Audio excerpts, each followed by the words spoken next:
Okay, in this lesson 2.2 we're looking at bar graphs. Bar graphs are used to plot discrete data, data that really only have certain distinct values. So for example, the number of students in your class. And they can either be, these bar graphs can either be vertical or horizontal with spaces between them.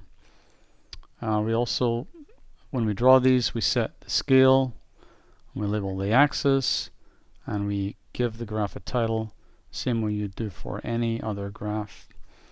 As with broken line graphs, the scale and the starting point on the axis reflect a way that the graph's interpreted. So if you change the scale or you change where you're starting on the vertical axis, that can skew the data or make it look different.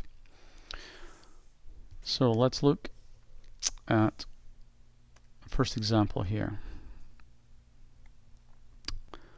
Example 1 is telling us about a 2001 Canadian census data, and it lists the following approximate populations of various cities to the nearest 1,000. So we have Vancouver, Calgary, Victoria, etc. Display the data on a bar graph. Now you can see that each city is quite different in its population. Vancouver, of course, is way greater than, for example, Victoria. Now if we scroll down, we can have a look at the solution. So the data ranges from just under 200 to almost 2,000. So if you're going to display this data on a bar graph, you want to be able to show this range. And you want it to look correct. And so you would probably start at 0. And you want to make sure your scale can go up to 2,000 from 0. So pick a reasonable scale so that you're not using all your paper, but maybe at least half. You don't want your graph in a little corner somewhere where you can't really read or get an idea of what it's trying to represent. So looking at this here, we can see that the scale goes from 0 to 2,000. The first bar takes up most of the height, and then accordingly the rest fall into place in the scale. Okay, so it's important that you would show the height or the population as the vertical axis. It makes sense to show that vertically rather than horizontally, I think. And the cities are shown on the x-axis below.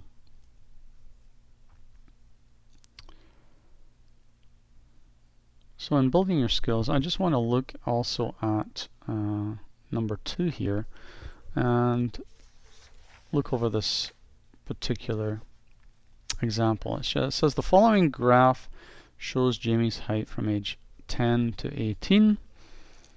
And it's asking us, suggest 2 ways to improve the data that is presented. Well, if you think about it, how could we improve this? It's someone's height as he ages. So what do you think? How could we better display this? Well, for one, I think we could make this vertical rather than the horizontal. That could be one thing. We could also put the age on the horizontal axis, and as the years go by, we could see the height increasing. That would be one way. Or if we leave it horizontal, we might want to just change the way the scale goes here. Instead of going from 18 to 10, we could change it from 10 going up to 18. And we could see the difference in height as the ages go on. So let's take a look at how that may be redrawn, and it could look like this here.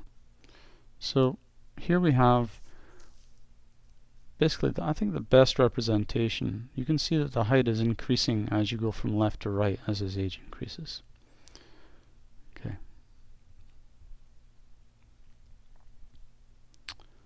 Alright, so what I'd like you to do here is do question 3 in Build Your Skills. That's on page, what page is this? Page 83.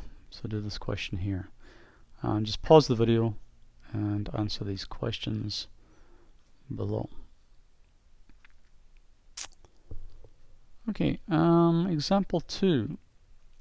New skills, working with different representations of the same data. So some data can be represented using either vertical or horizontal bar graph, or even a broken line graph. Each has its own advantages. So example 2, the following table shows the approximate population of Moose Jaw, Saskatchewan from 1980 to 2005. Display the data on both horizontal and vertical bar graph. Which is a better representation and why? What is the trend in the population? Draw a broken line graph. And is the vertical bar graph better than the broken line graph? Draw a broken line graph of the data so that the graph is misleading. Make it appear that the population has declined significantly. Draw a vertical bar graph using the same scales and starting points on the axes. Is it similarly misleading? Why not? So let's look at this. Display the data, first of all, horizontally and vertically. Here we go. And for the second question, it was asking which bar graph is better. So I think if you look at this, I'd tend to say the vertical one rather than the horizontal. And the population for part C, the population trend shows a slight decline in population over the years. As you can see here, slight decline. And we can do this, show the exact same thing using a broken line graph in this format here. As you go from, say for example, 85 to 90, it's a slow decrease in population. So both the broken line and the vertical are good representations here. Now part E is the misleading representation. Notice the vertical scale does not start at 0. And so if we use, what scale? Yeah, it's a different scale. It's a more dramatic scale. Each box is worth more. And so you see a bigger swing and a bigger decrease here. It looks, the vertical drop seems to be bigger. So it could be quite misleading. Really, the population, as you can see, has only dropped slightly. This makes it look misleading. And a lot of newspapers and magazines and articles you'll see on the internet typically tend to use this type of misleading graph. So look out for that as you study information.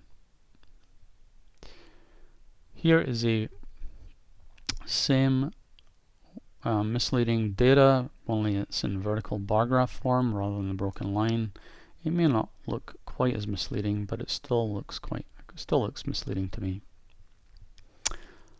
Alright, so I'd like you to try in this section question number 6 and Build Your Skills.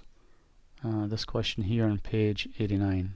So just pause the video and look at this one here and try and answer the questions.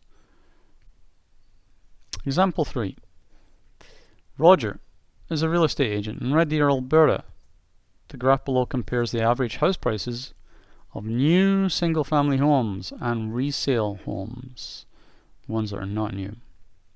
Notice the darker ones are the resale, the lighter gray is the new home. Now, question is, what was the average price of a new single-family home in 2005? So we are looking at 2005 down here, and we look to see what that was. It's asking for a new single-family home, so right here it looks like it's about 240 they're giving us here. Part B. Between what years was there a drop in the price of resale single-family homes? And what? So that's the dark. So we're going to distinguish the light from the dark here because we want to look at the dark.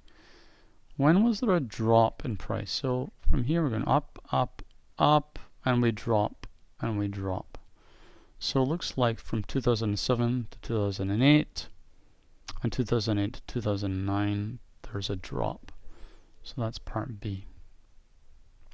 Part C, what is the general trend in the differences in prices? Meaning, which is costing more or less of the two types of units, the new and the resale homes?